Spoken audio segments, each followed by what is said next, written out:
صوبہ بلوچستان کے تحصیل بیلا کے جانو کوٹ میں امیر اہل سنت دامت برکاتہم العالیہ کے فرمان پر شعبہ خدام المساجد والمدارس المدینہ کے تحت مسجد فیضان قرآن کے تعمیراتی کاموں کے سلسلے میں سنگ بنیاد رکھا گیا، جس میں تحصیل نگران بیلا مشاورت، یوسی نگران، ڈسٹرکٹ ذمہ دار اور دیگر اسلامی بھائیوں کے علاوہ مقامی افراد نے شرکت کی۔ نگران تحصیل بیلا مشاورت نے مدنی خبروں سے گفتگو کرتے ہوئے بتایا، جامع مسجد فیضان قرآن کا افتتاح ہو چکا ہے تعمیرات کام کا۔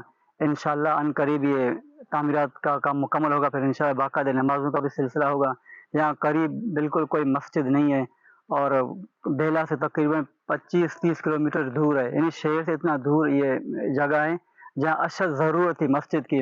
الحمدللہ دعوت اسلامی کا شعبہ خدام المساجد اور مدارس المدینہ نے یہاں ماشاءاللہ آج باقاعدہ افتتاح کیا ہے تعمیراتی کام کا۔ آپ سے بھی التجا ہے کہ آپ بھی دعوت اسلامی کے شعبے خدام المساجد اور مدارس المدینہ سے تعاون فرمائے۔ بعد میں نگران تحصیل بیلا مشاورت نے دیگر اسلامی بھائیوں کے ہمراہ مسجد کے تعمیراتی کاموں کا سنگ بنیاد رکھا اور دعا بھی کروائی۔